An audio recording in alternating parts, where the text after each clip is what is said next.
An Ibnu Abbas radhiyallahu anhu anna Rasulullah sallallahu alaihi wasallam law yu'tan nas bi da'wahum la ta'rijalu amwal qaumin wa dima'ahum lakinnal bayyinatu 'alal mudda'i wal yaminu 'ala man ankara. Baik. Ini adalah berhubungan dengan sumpah. Dengan sumpah yang membawa nama Gusti Allah, yamin.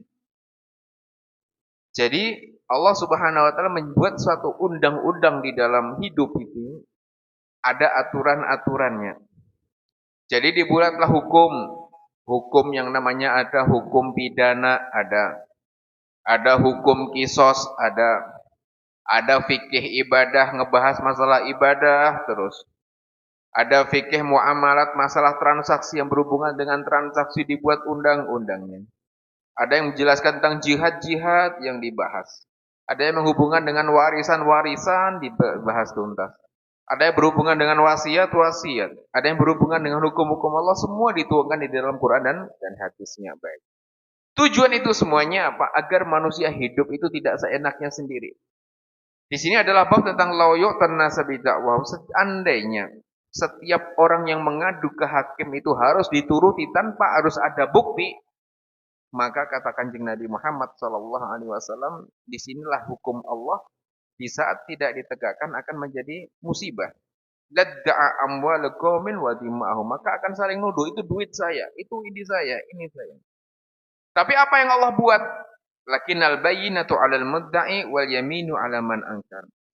Tapi bagi orang yang pengen menuduh itu harus ada buktinya. Pengen menuntut itu harus ada bukti. Itu kambing saya. Buktinya apa? Ini nih. Waktu lahirnya ini tanda ininya, itu ininya, kakinya ada hitamnya di sini. Lah itu bukti.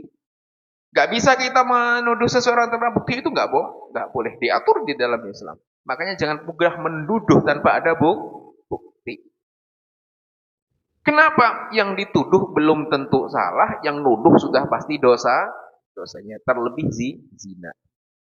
Makanya jangan gampang ngombar orang yang terjerumus mungkin zina.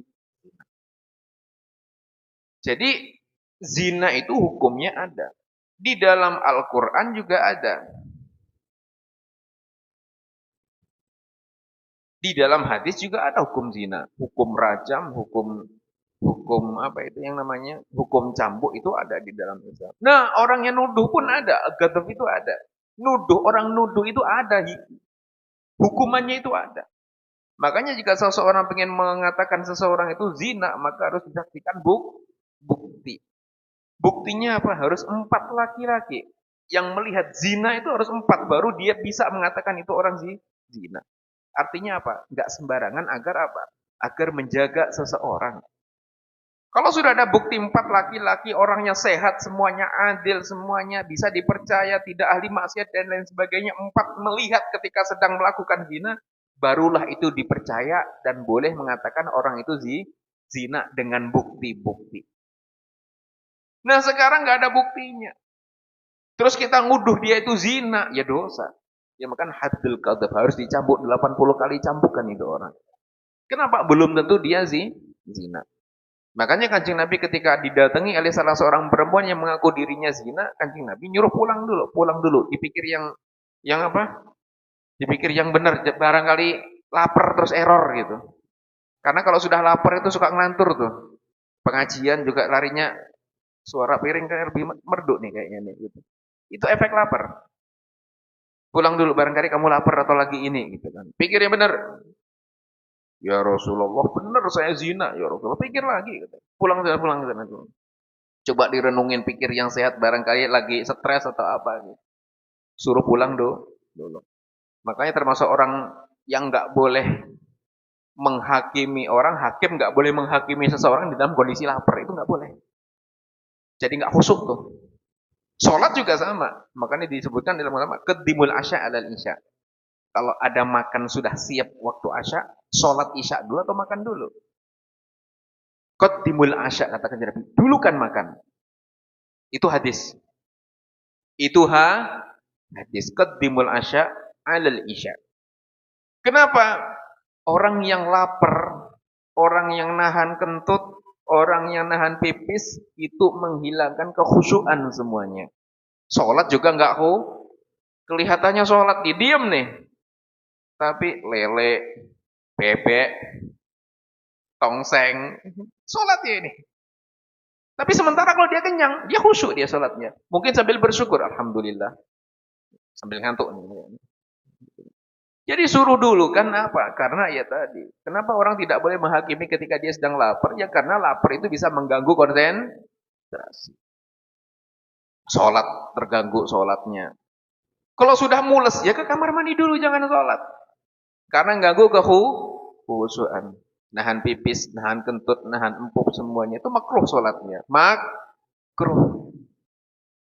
Jadi apa? Ya makan dulu kalau makan sudah siap. Kecuali kalau harus masak dulu, lapar nih. Terus masak 1 jam, sholatnya selesai, ya sholat dulu. Tapi kalau udah siap semuanya, ini semuanya, ya makan dulu. Kalau memang dengan laparnya tadi nggak mengurangi kekhusyuan, ya nggak masalah. Tapi yang tahu kan orang sendiri kan. Kan tahu kan masing-masing. Oh saya bisa nahan nih. Oh saya tetap bisa khusyuk kalau cuma setengah jam aja. Ini nggak masalah. Tapi kalau sudah tahu bahwasanya aromanya ini sangat menggoda sholat saya nih. Udah tahu, aduh ini tetangga nih pas sholat nih. Ini kayaknya masak ikan asin ini. Seperumahan nyium semua nih kan gitu kan. Nah itulah apa? Itulah fungsi. Jadi kadang ya itu.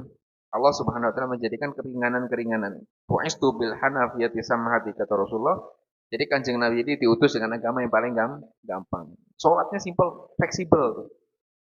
Gak dibuat yang repot gitu. Makanya sholat boleh di awal, boleh di tengah, boleh di ini. Semuanya digampangkan.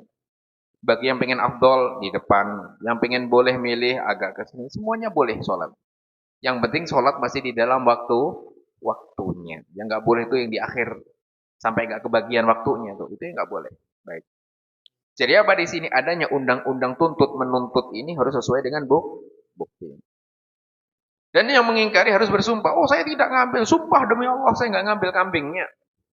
Harus bersumpah. Nah, sumpah yang kita ucapkan ini gampang diucapin, berat nanti hisapnya sama Gusti. Sumpah saya nggak nyolong cabai, padahal pagi metik 5 biji tangga tuh. Kok cabenya habis? Ibu enggak, saya nggak ngambil demi Allah. Padahal dia nyuri.